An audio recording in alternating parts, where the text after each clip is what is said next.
였습니까? 그 탄핵 결정 전에 그 안에 권한대행을 그만둬야 한다는 거죠? 네. 그런데 예외 조항이 있습니다. 53조 2항이요. 선거일 전 30일까지. 이건 네. 보궐선거에 해당됩니다. 대통령이 만약 탄핵이 된다면 그러면 보궐선거가 치러지게 되는 거죠. 그러니까 이 조항이 적용이 됩니다. 네, 그러면 30일로 계산을 해보면 3월 말에서 4월 초가 되겠군요. 그렇습니다. 역산 한번 해볼까요? 네. 자, 저 때쯤. 그러니까 황교안 권한대행이 대선에 출마하겠다고 마음을 먹으면 네. 4월 전후, 물론 이것도 가정입니다. 네네. 그쯤에 그만두면 법적으로 문제가 없습니다. 네, 법적으로 문제가 없어도 지금 대통령도 없고 권한대행도 없고 그러면 그 국정 공백은 어떻게 되는 겁니까? 그건 헌법과 법률에 따라서 권한대행을 다시 시정하면 되는데요. 이거 네. 한번 보시죠. 대통령이 없다. 그러면 국무총리가 권한대행을 합니다. 총리도 없다. 그러면 기획재정부 장관이 하고요. 쭉 내려가서 아무도 없다. 그러면 맨 마지막에 해양수산부 장관으로 되어 있습니다. 네.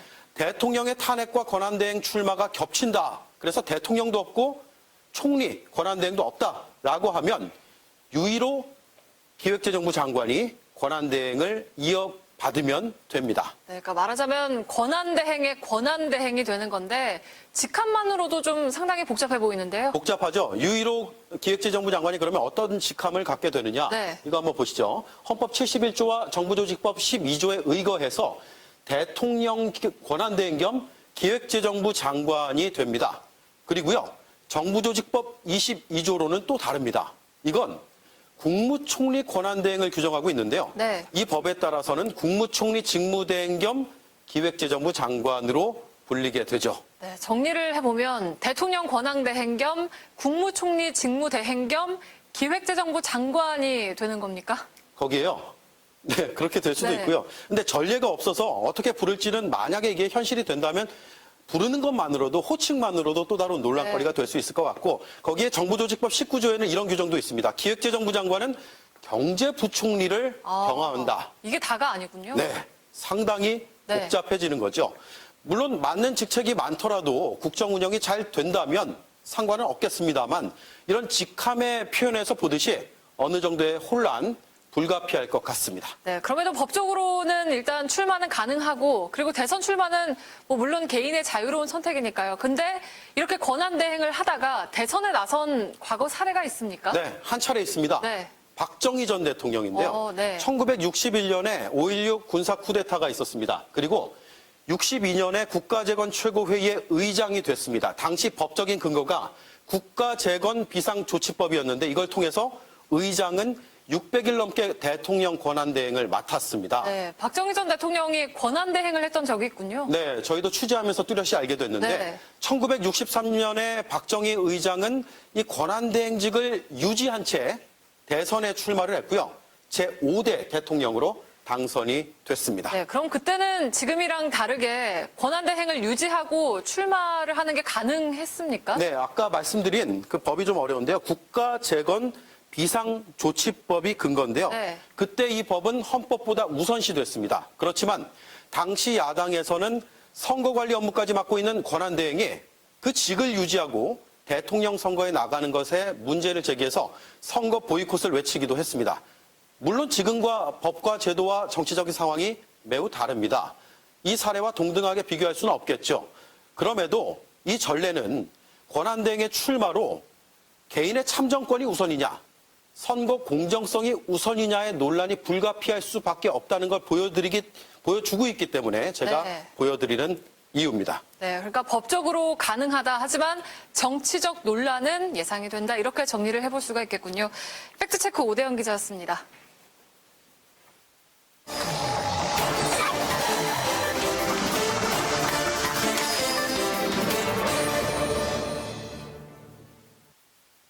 예, 비하인드 뉴스를 시작하겠습니다. 이성대 기자가 나와 있습니다. 첫 키워드를 열죠. 오늘 세 개군요. 네, 오랜만에 세 개 준비했습니다. 예. 첫 번째 키워드입니다. 반기문의 별명, 뭔지 다 아실 텐데요. 예. 반기문 전 총장이 본인 입으로 스스로 기름장어라는 별명 아주 좋다 이렇게 주장을 했습니다. 예. 어제 자신의 페이스북에 이렇게 적었는데요. 자, 기름장어라는 거는 어려운 일을 매끄럽게 잘 풀어나간다는 의미로 예전에 외교부 기자들이 붙여준 거라고 자랑을 했습니다. 그 뜻이었나요? 뭐 하여간 그건 모르겠습니다. 그러면 아무튼 좋은 뜻이라고 했으니까 그러면 자주 써도 된다는 얘기인가요? 그렇습니다. 그런 맥락이 깔려 있는데요. 좀 예. 더 부연 설명을 했습니다. 이렇게 주장을 했는데요. 자, 미국의 한 외교 전문지 포린폴리시인데요. 자, 독일의 겐셔 외무부 장관이 별세하니까 자, 강대국 외교를 잘해서 독일 통일을 이끌었다고 기여를 했다고 얘기를 하면서 이렇게 얘기를 했다고 합니다. 자, 슬리퍼리맨 미끈거리는 사람의 죽음이라고 썼다는 거죠. 다시 예. 얘기해서 이런 측면에서 보면 기름장어도 아주 좋은 말이다라고 얘기를 한 겁니다. 한마디로 외교를 아주 잘했다는 칭찬의 표현이라고 주장을 한 건데요. 예. 자, 이런 식이면 우리가 잘 알고 있는 헨리 키신저 장관 있죠. 예. 그다음에 고려시대에 거란족한테 강동육주를 뺏어왔던 서희 선생 같은 경우에도 기름장어 뭐 끝판왕이냐 이렇게 좀 해볼 수도 있는데 좀 어색합니다. 예. 또 정말 본인의 주장대로 본인이 기름장어처럼 아주 어려운 일을 매끄럽게 잘 헤쳐왔다면 지금 여러 가지 논란들이 나오고 있는데 이런 논란이 나올 수가 없었던 거죠. 예. 알겠습니다. 그나저나 좋은 별명이라고 했으니까 기자들이 앞으로 더 많이 쓸지도 모르겠습니다. 일단은 알겠고요. 아무튼 이런 경우는 꿈보다 해몽이라는 말이 더 나올 수도 있을 것 같긴 한데, 오대영 기자가 팩체크를 할지도 모르겠습니다. 정말 좋은 글을 쓴 건지. 알겠습니다. 다음 키워드는요? 네, 두 번째 키워드로 가겠습니다. 최순실의 표변인데요. 예. 지금 최순실 씨가 특검 소환에 불응하면서 좀 전에 체포영장이 발부가 됐는데 지금 검찰과 특검 수사가 강압적이라고 주장하면서 계속 버텨왔는데 예. 저희 취재 결과 사실과 좀 다른 점이 있었습니다. 예. 최 씨가 지난주였죠. 헌재에 출석해서 자, 검찰이 새벽까지 잠 안 재우고 수사를 하고 또 폭언을 일삼았다고 주장을 했는데 저희 사회부 취재 결과 지난해 11월 검찰 조사 당시 자, 너무 피곤하고 어제 넘어져서 등이 아프고 이래서 앉아있기 힘들다. 조사 그만하자 이러면 조사가 바로 끝났다고 합니다. 예. 24시간, 24시간이 넘지 않도록 다 조사를 했고 결국 강압조사가 없었다는 주장을 하고 있는데요. 강압조사가 없었다는 셈이죠. 특히 오늘 헌재에 출석했던 차은택 전 대표도 대통령 대리인단 측에서 검찰에 어떤 강압수사가 있는 거 아니었냐라고 따져 물으니까 전혀 아니었다. 편안한 자세에서 검찰 조사를 받았다고 얘기를 해서 예. 대리인단 측이 좀 당황하기도 했습니다. 예. 요즘 특히 최순실 씨 상대로 폭언을 일삼았다가는 나중에 어떤 얘기가 나올지 모르는데 그렇게 했을까 하는 것은 상식적으로는 납득이 물론 안 되는 그런 상황입니다. 결국 이제 대리인단이나 최 씨가 강압이 있었다고 주장해가지고 이제 좀 지연시키려고 하는 것이 아니냐. 그래서 탄핵 심판 자체를 지연시키겠다는 의도하고 맥이 닿아 있는 것이 아니냐라는 지적도 나오고 있죠. 다음 키워드는요?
sempre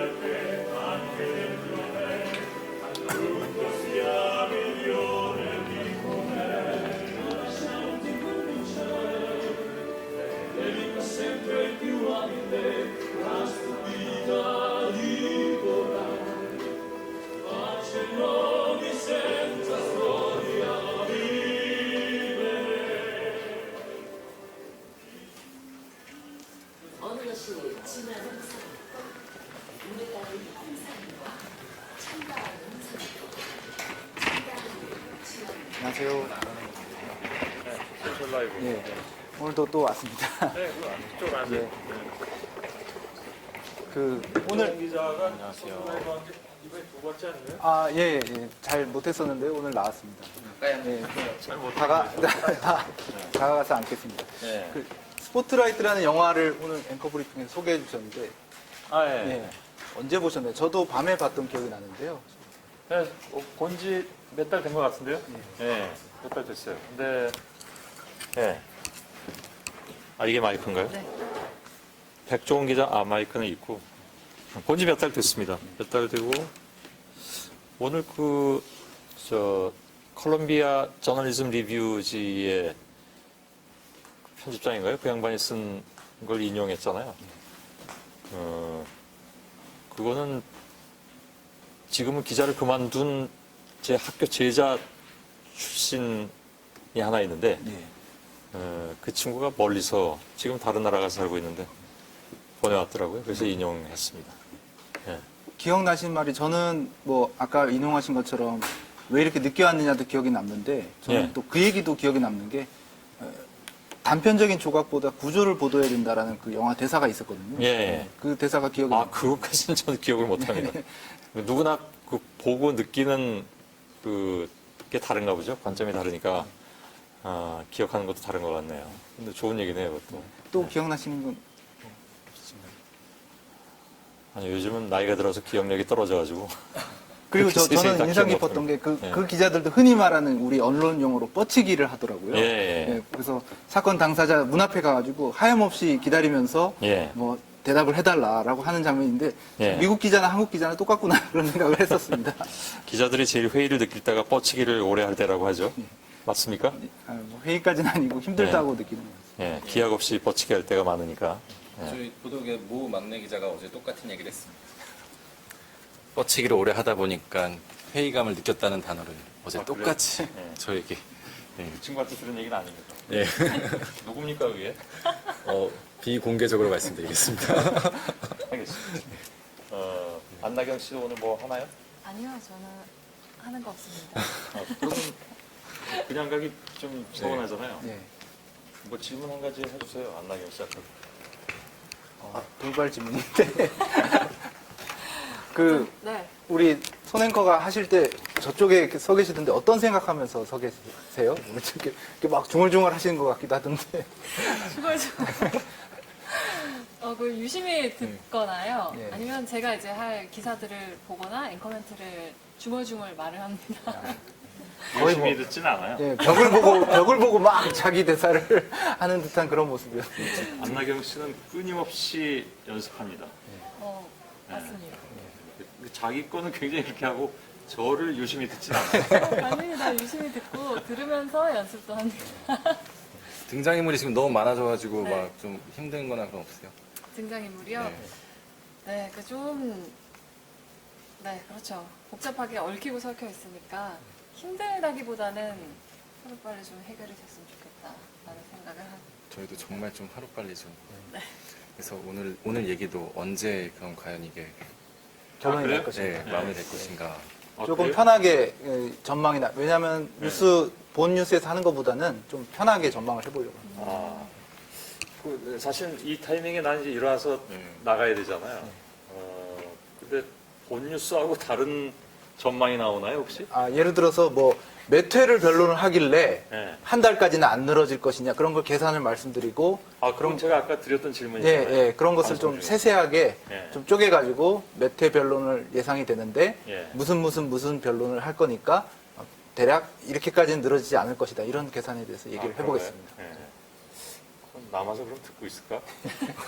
아니면 그냥 다 같이 할까요, 지금? 예. 부담스럽죠? 예, 약간 부담. 예, 알겠습니다. 가겠습니다. 예. 수고하세요. 고맙습니다. 예.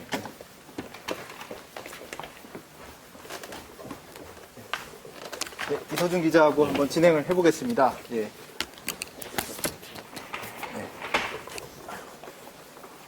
예, 일단 키워드부터 한번 보면서 말씀을 드릴 텐데요.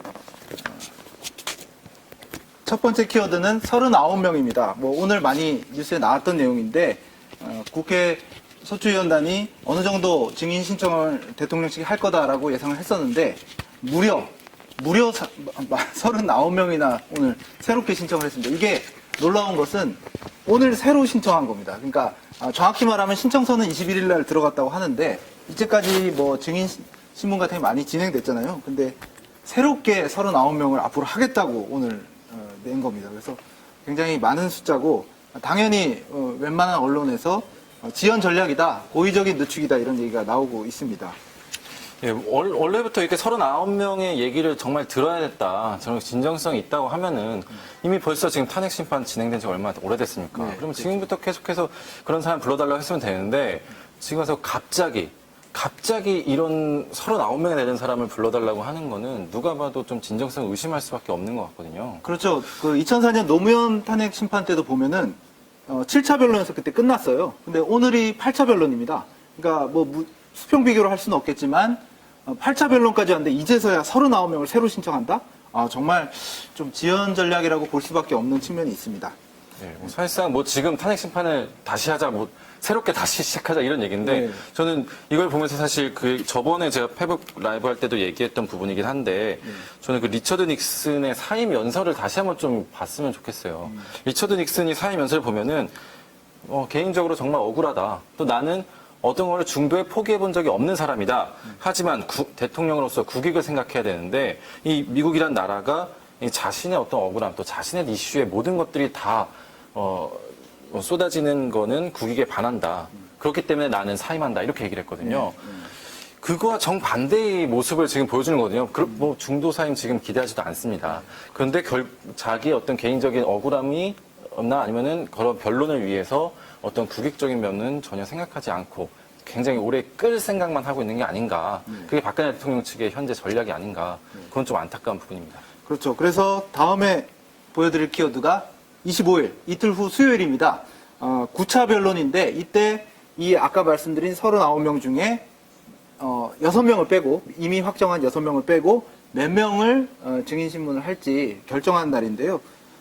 아주 큰 그 헌법 위반 사유 위주의 증인들만 좀 채택하지 않겠느냐는 관측도 있는데 그렇다고 해서 뭐 헌재가 대통령 측의 증인 신청을 뭐 마구 깔아뭉갤 수는 없는 거 아니겠습니까? 그래서 어느 정도의 지연 효과는 있지 않겠느냐라고 말들을 하고 있습니다. 그래서 아까 손석희 앵커께도 말씀드렸는데 만약에 한 뭐 절반으로 뚝 자른다고 치죠. 그래서 약 한 15명에서 20명 사이 정도 한다고 한다면 예를 들어서 지금 속도가 오늘도 증인을 3명 소화하지 않았습니까? 주 2, 3회 3명씩 하면은 약 계산으로 볼 때 3회씩 한다고 할 때 한 주에 최대 9명 할 수 있거든요. 그래서 뭐 2주 정도 늦춰진 효과가 있을 수 있습니다. 9 곱하기 2해서.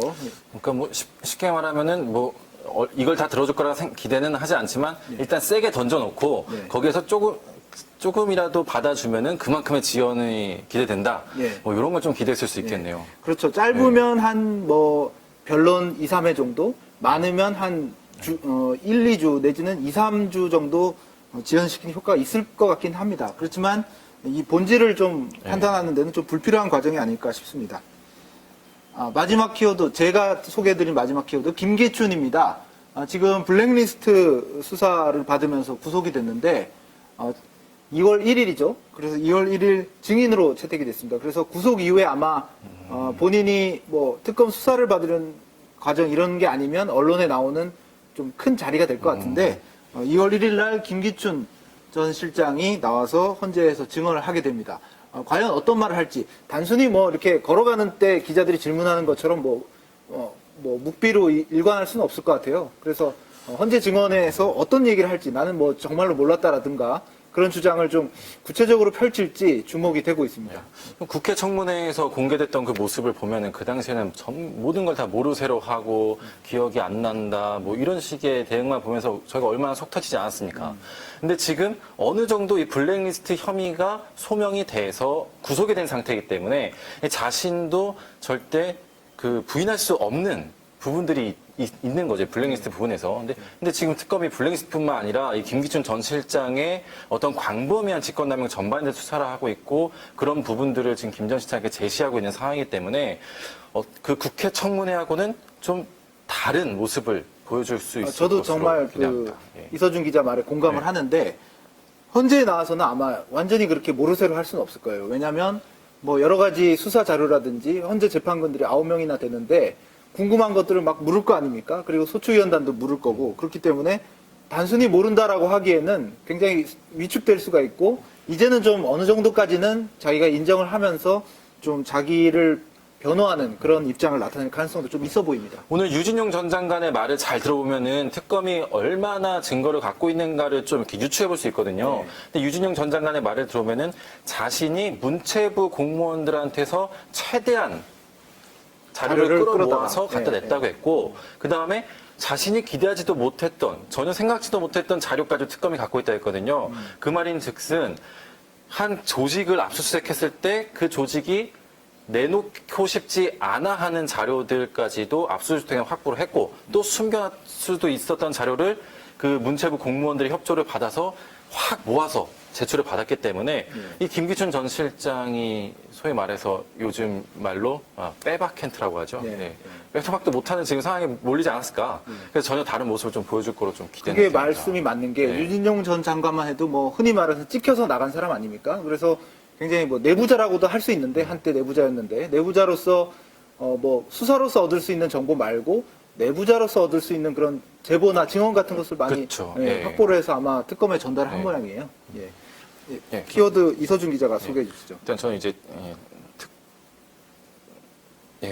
강압수사 바로 이제 최순실 씨 얘기입니다. 뭐 최순실 씨가 제가 보기엔 전략을 지금 바꿨어요. 아니 뭐 두 번째 전략인 것 같아요. 이미 첫 번째 재판 때부터 이 강압수사를 계속해서 주장하고 있습니다. 그다음에 헌법재판소에서도 같은 얘기 하지 네, 않았나요? 예, 예, 예. 어떻게 얘기했는지 그때 뭐 그때는 네. 뭐 정말 그 좀 편하게 말씀드리면 자기가 머리가 아파서 뭐 뻗어 있었다라든지 네. 저 실제로 심판장에서 그렇게 말했습니다. 뻗어 있었다라고. 그리고 뭐 말하고 싶지 않다라고 합니다. 예를 들어서 재판관이 뭐 며칠 몇 시에 누구를 만났죠라고 물으면 보통 아닙니다, 모릅니다를 보통 하는데 저는 그에 대해서 말하고 싶지 않습니다라고 얘기해서 굉장한 그 또 이 특검이나 검찰 수사가 강압 수사라고도 그 헌법재판소에서 예. 그렇게 말을 예, 직접 강압 하지 수사라고도 많이 했어요. 그 어떤 표현을 썼냐면 새벽 1시에도 조사를 하고 뭐 강압 수사를 해서 자기가 뭐 견딜 수가 없었다. 그리고 자기가 다 증언하고 서명 날인까지 했는데 그거를 자기 뜻이 아니었다. 뭐 굉장히 그 뭐라 그러죠? 그 뭐 좀 자아 분열의 예, 상태. 자아 분열의 상태인 것 예, 같아요. 예. 뭐 자기가 날인하는 예. 조서까지도 부인하는 그런 모습을 보였습니다. 예. 지금 이제 태블릿 PC를 흔들다가 이게 안 될 것 같으니까 이제 강압 수사로 가고 있는데 이 강압 수사를 얘기하는 이유가 뭐냐면은 특검 수사를 받지 않으려고 하는 거거든요. 지금 벌써 6번을 불렀는데 한 번 온 뒤로는 아예 오지 않고 있어요. 근데 다시 말해서는 다른 면에서 봤을 때는 그만큼 최순실 씨가 지금 할 말이 없는 겁니다.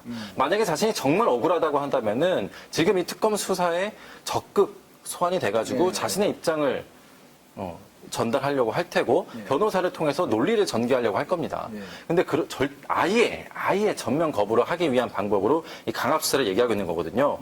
그렇다면은 정말 강압 수사가 있었냐? 방금 말씀하신 것처럼 지금 이제 최순실 씨가 강압 수사에 눌릴 만한 그런 조사 태도를 보이지가 않습니다. 굉장히 헌재에서도 강한 네. 모습을 보여서 깜짝깜짝 저도 놀랐었어요. 뭐 여러 가지로 뭐 오히려 뭐 질문자보다 목소리를 높인다든지 뭐 거의 버럭하는 수준으로 이렇게 답변을 해가지고 기자들이 술렁거릴 정도로 굉장히 그 강한 모습을 보였는데 강압 수사에 눌릴 만한 사람은 아닌 것 같은데요. 예, 저희가 방금 전 이제 비하인드 이제 뉴스에서 이성대 선배가 말씀하시긴 했는데 저희가 취재한 바로는 최순실 씨가 이렇게 밤에 조사를 받다가 갑자기 일단은 다 모르쇠로 일관을 하는 식의 대답입니다. 그런데 갑자기 내가 어제 구치소에서 넘어져가지고 너무 피곤해서 더 이상 조사를 못 받겠다 이럽니다. 근데 이제 그게 벌써 몇 번에 걸쳐서 그러니까 이제 검사가 그 말을 그냥 무시하고서는 질문을 던집니다. 예. 그러니까 기억이 안 납니다. 그래도 다시 한번 얘기하려고 하니까 기억이 안 납니다. 결국에는 검사가 포기하고서는 바로 조사가 끝납니다. 이게 과연 강압 수사를 받는 그 이제 피의자의 모습은 아닌 것 같고요. 예, 예. 또 첫 조사에서 또 이제 저희가 보도를 해드렸는데요. 최순실 씨가 뭐라고 했냐면은 내가 좀 약을 안 먹으면은 기억이 잘 안 나는 그런 좀 예, 병에 헌재에서도 걸렸다. 약 얘기 많이 했어요. 예, 약 얘기 많이 했는데 도대체 네. 어떤 약인지 모르겠는데 네. 힘이 나는 약인가? 하여튼 뭐 약 얘기를 많이 했어요. 뭐 자기가 약을 먹지 않으면 기억이 잘 나지 않는다.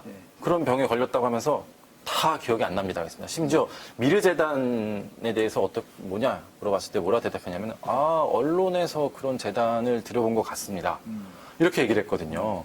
미르재단의 회장님 소리를 들었는데 그러니까 지금 보면은 오늘 또 헌재에서 보면 얼마나 많은 사람들이 지금 다 얘기를 하고 있고 다 진실을 얘기하겠다고 하고 있지 않습니까?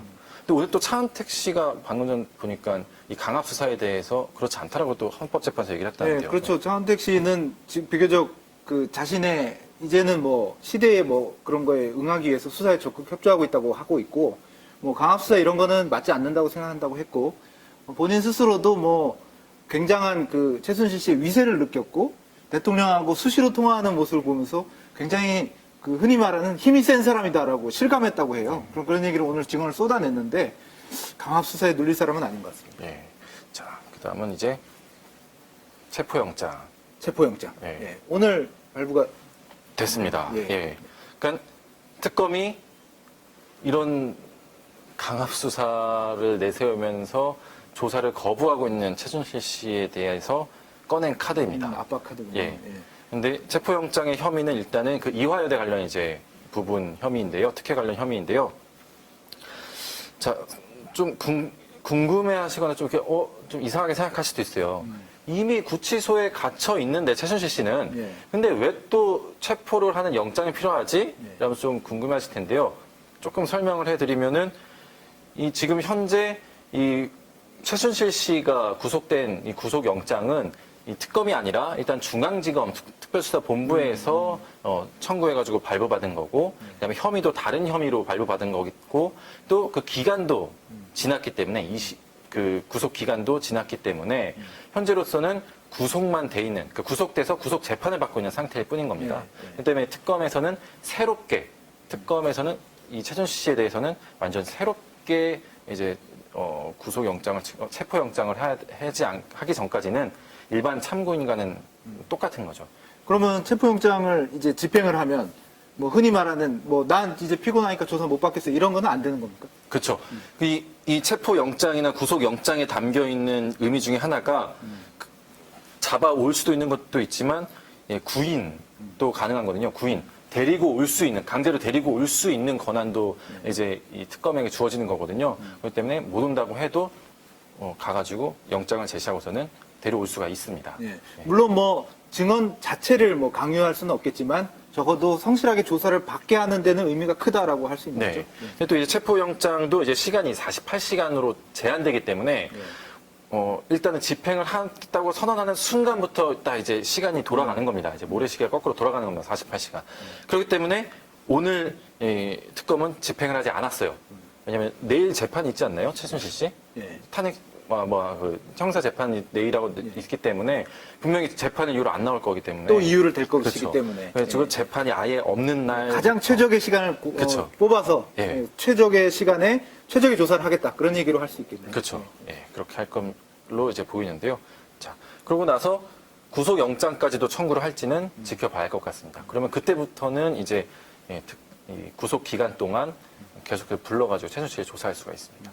근데 방금 백종원 선배가 말씀하신 것처럼 데리고 올 수는 있지만 진술을 강제할 수는 없는 건데 예, 양심의 자유 뭐 그런 이유로 네. 예, 그럴 것 같은데 어떻게 이거 유도할 수 있는 방법이 없을까요? 묵비권을 행사하면 계속 들어줘야 됩니까 이거를?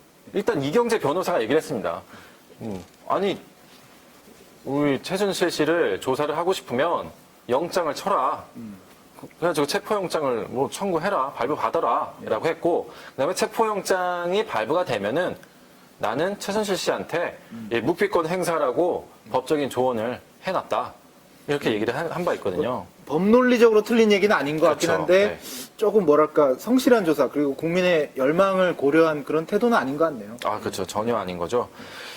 어떻게 예상하십니까? 최순실 씨가 와서 어떤 조사 태도를 보일 거라고 생각하세요? 일단은 뭐 최순실 씨의 그런 강심장 대단한 그 헌재에서 소리 지르던 그 태도를 보면 예를 들어서 뭐 아무 말도 안 하진 않겠지만 자기가 불리한 증언은 안 할 것 같아요.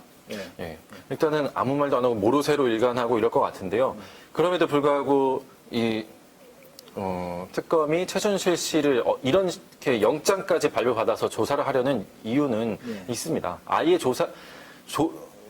데리고 와서 조사를 아예 안 하는 것보다 데리고 와서 이 최순실 씨가 묵비권 행사하면은 그거에 대한 책임은 일정 부분 최순실 씨에게 있는 거거든요. 분명히 이제 특검은 많은 증거들을 제시하고 조사를 진행하려고 했지만 그거에 대해서 묵비권을 행사한 책임은 바로 최순실 씨에게 있는 거거든요. 그거가 어떻게 보면은 법원에서는 이게 부인하는 취지로 보일 수도 있고 아니면은 이거에 대해서 할 말이 없는 취지로 보일 수도 있는 거기 때문에 그 말씀을 드리니까 제가 생각나는 게 그 조사라는 게 결국 그 조서에 남는 건데 단순히 이렇게 문답만 하는 게 아니라 뭐 증거를 제시한다든지 통화 기록을 제시하든지 아니면 계좌 내역 같은 걸 보여주면서 당신 이렇게 차명폰 하지 않았냐, 당신이 이렇게 뭐 통장을 관리하지 않았냐라고 물어볼 수 있을 것 같아요. 그렇죠. 그리고 거기에 대해서 묵비로 일관하면 아 혐의를 인증하는구나라고 법관이 나중에 기소됐을 때 뭐 그런 심증을 형성하는 데도 도움이 될 것 같습니다. 그렇죠. 예. 일단은 방금 말씀하신 것처럼 그걸 다 타이핑해가지고 적은 이 진술 조서를 법원에 제출하게 되잖아요. 예, 그러면은 그 진술 조서상에 이 검찰이 보여주고자 하는 모든 이제 증거들이 다 범죄 정황 같은 그렇죠. 것들, 담기는 거죠. 기록 같은 예, 것들. 그다음에 뭐 예를 들어서 뭐 미르재단 모른다고 했는데 누구는 와가지고 이렇게 진술했고 누구는 와서 이렇게 진술했고 누구는 와서 이렇게 진술했는데 최순실 씨는 어떻게 생각하십니까? 라고 했을 때 아무 말도 안 하는 그런 진술 조서들이 만들어지면은 그럼 당연히 그게 최순실 씨에게 과연 유리할 것인가? 예, 그건 아닌 걸로 개인적으로 그렇게 생각이 됩니다. 또 하나 이번에 이재용 삼성전자 부회장의 구속영장이 이제 기각이 됐잖아요. 예. 근데 법원이 기각 사유 중에 하나 논란이 됐던 부분이긴 한데 그 중에 하나가 이 뇌물 수수자 상대방을 조사하지 않았다. 예, 안 왔다. 그렇기 때문에 그런 면도 이번 결정의 한 요인이었던 것 같아요. 예. 저는 좀 개인적으로 궁금한 거는 최순실 씨가 과연 대통령의 옷값 도대체 어떻게 계산한 건지 그 현찰로 막 이렇게 건넸다는데 그런 거에 대해서 검사가 좀 물어볼 것 같아요. 예, 지금 그런 부분도 굉장히 구체적으로 조사가 이루어지고 있다고 했고 어느 정도 결과가 냈다고 했기 때문에 그런 거를 이제 물어보겠죠. 근데 그거에 대해서 최순실 씨가 답을 할지는 사실 뭐 모르겠습니다. 예. 자, 오늘은 예, 이 정도까지 정도인데요. 예, 네. 키워드를 준비했는데 제가 이것만 소개해드리고 좀 정리를 할 텐데 아까 말씀드린 그 탄핵 그 구체적인 전망입니다. 아무래도 좀 공식 뉴스에서는 좀 자유롭게 말씀을 못 드리는 경향이 있는데 제가 그냥 아주 요약 정리해서 별표 띵야로 말씀을 드리겠습니다. 2월 1일에 기일이 잡혀 있고요. 2월 7일에 또 기일이 잡혀 있습니다. 지금까지 확정적으로 잡혀 있는 기일은 이 두 번인데요. 이 두 번 중에 3명씩 지금 증인이 잡혀 있어요. 김기춘 실장은 앞서 말씀드린 대로 이제 2월 1일 날 오후에 나오게 됩니다. 이쪽 7일에는 정현식 전 K스포츠재단 사무총장 뭐 이런 사람들이 나오는데 여기까지가 확정된 일정이거든요. 그러면 지금 한번 이선준 기자 이 날짜를 한번 보시죠. 이게 평일입니다. 평일이기 때문에 이때쯤에 또 기일이 잡힐 가능성이 있어요. 그리고 그렇죠. 예. 예, 여기서 증인신문이 좀 될 수 있고 요 다음 주에 증인신문이 뭐 한 번에 3명 이상씩 예. 막 진행이 되면은 예를 들어서 요번에 헌재가 어느 정도까지 증인을 받아줄지 모르겠지만 어느 정도 소화가 가능합니다. 그러면 이때 한 주 그리고 2월 마지막 주에서 3월 초나 정도에는 빠르면 결론이 나올 수 있다는 계산이 나오고 만약에 다시 2월로 돌아가서요. 증인이 정말 무더기로 많이 됐다. 그래서 뭐 거의 30명이다라고 하면 이렇게 이때까지 2월 중하순까지 증인신문이 될 수가 있습니다. 만약 그렇게 한다 하더라도 여기서부터 한 2, 3주를 더하면 3월 중순 요 정도에는 결론이 나올 수 있다는 거고 뭐 여러 가지 변수 예를 들어서 뭐 추가 변론을 해야겠다 뭐 최후 변론에 뭐 대통령이 나오니까 뭐 날짜를 미뤄달라 이런 식으로 뭐 억지를 쓴다든지 한다면 그래도 3월 중하순 정도에는 뭐 결론이 나지 않겠느냐라는 얘기가 나오고 아까 그 손석희 앵커가 말씀하신 게 이제 3월 13일이 이정미 재판관 임기 만료입니다. 그러면은 재판관이 7인밖에 남지 않게 되고 지금 대통령 권한대행 체제에서 헌법재판관을 새로 임명할 것 같지는 않아요. 여러 가지 전망을 볼 때는. 그럼 이 7인의 재판관이 이때부터는 얘기를 하게 되는데 그러면 7인 중에 6인 이상의 찬성이 있어야 탄핵이 인용되고 6인이 안 되면 기각되고 대통령의 권한은 즉시 회복됩니다. 그래서 이 3월 13일 여기가 분수령이 될 수 있다. 요 앞에 걸리느냐 최종 결론이 아니면 요 뒤로 걸리느냐에 따라서 탄핵 기각 인용의 그 어떤 분수령이 될 수 있고 요 3월 13일이라는 날짜가 굉장히 중요하게 됩니다. 그래서 이 3월 13일 전에 결론이 날지 말지가 우리 기자들의 초유의 관심사라고 할 수 있습니다. 대통령 측에서는 이걸 어떻게든 좀 넘겨볼 생각을 할 수도 있겠네요. 예, 그렇습니다. 지금 말씀하신 내용이 바로 그 핵심 내용인데, 7명이 되면 아무래도 2명만 설득하면 탄핵이 기각되는 거 아니겠습니까? 뭐 보수 성향 재판관도 있을 수 있고, 그래서 3월 13일 이후에 하는 게 제일 좋고, 예를 들어 또 이것도 있습니다. 7명 중에 예를 들어서 1명 정도가 뭐 해외 출장이나 뭐 몸이 아파서 빠지게 되면은 6명이 되는데, 예. 정적수가 6명이 안 되면 되는 정적수가 안 됩니다. 예. 탄핵 심판 자체를 할 수가 없어요. 그래서, 굉장히 또 지연 효과가 있을 수 있고, 또 아무래도 헌법재판관이 뭐 과로를 지금 하고 있기 때문에 안 아프다고 또 단정할 수가 없습니다. 그러니까요. 검찰 수사 때도 보면은 이 검찰이 쭉 수사를 해서 마지막에 이제 이 박근혜 대통령을 조사하려고 하니까 그때 가서 왜 이렇게 갑자기 불렀냐 하면서 검찰 조사를 거부로 해가지고 결국에는 조사를 못하게 하고 이렇게 넘어갔는데 뭐 사실상 지금 특검 조사도 이제 박근혜 대통령을 마지막에 한 번에 조사해야 된다고 하고 있는데 그거를 또 언제까지 미룰 것인가 또 초유의 관심사잖아요. 그거를 그 받아들일지도 그렇고. 그럼 방금 말씀하신 것처럼 만약에 박근혜 대통령이 뭐 언제쯤 뭐 탄핵 심판에 출석하겠다, 체육을 하러 오겠다라고 하면서 그 날짜를 갖고서는 마지막에 또 이제 얘기를 하다가 하면서 지연을 시킬 수도 있겠네요. 그럴 수 있습니다. 그리고 또 마지막으로 또 변수가 있는 게 지금 2월 말이 특검 보통 1차 조사 네. 시한 아닙니까? 그리고 뭐 한 차례 정도 연장이 가능하다면 3월 말쯤인데 예를 들어서 탄핵이 3월 말 전에 결론이 나게 되면 대통령은 특검에 의해서 기소가 될 수도 있습니다. 근데 특검 마지막은 2월 28일인데 예. 여기서 이제 31일 연장을 하면 여기까지 가는 건데 예, 예. 연장을 할지 안 할지는 아직 잘 모르겠습니다. 보통 네. 뭐 대통령이 네. 승인을 해야 되니까 연장 네. 가능성이 없다는 말도 네. 있는데 네. 하여튼 뭐 논리적으로는 특검이 기소를 당할 수 있는 위험도 네. 이 탄핵 심판이 지연되면은 가지기 때문에 최대한 하여튼 뭐 지연을 하려는 것 같습니다. 대통령 입장에서는. 네. 예. 이거는 뭐 이상이 좀 말씀드린 증인 신문이 늦어질 때 가질 수 있는 경우의 수였고요. 3월 13일 이정미 재판관이 퇴임함으로써 7명이 되지 않도록 좀 처리를 해야 달라는 게 국회 측의 일관된 주장입니다. 특검 출입 기자 입장으로서는 이 특검이 마무리되기 전에 탄핵 결과가 나오게 되면 어떻게 될 것인가 그거가 좀 많이 관심이 가긴 하네요. 예, 예. 예. 그리고 뭐 세부적으로는 대통령이 먼저 헌재에 나갈지 특검에 나갈지 그런 네. 것도 네. 관심사 포인트입니다. 네. 이상 뭐 오늘 페이북 라이브는 이 정도 키워드로 소개해드렸고요. 오늘 이소준 기자 뭐 네. 남은 말씀 있습니까? 아니요, 오늘 뭐 열심히 한 것 같고요. 네, 뭐 다음에 또 페북 라이브 또 메인 뉴스에서 찾아뵙겠습니다. 예, 또 찾아뵙겠습니다. 네. 제발. 감사합니다.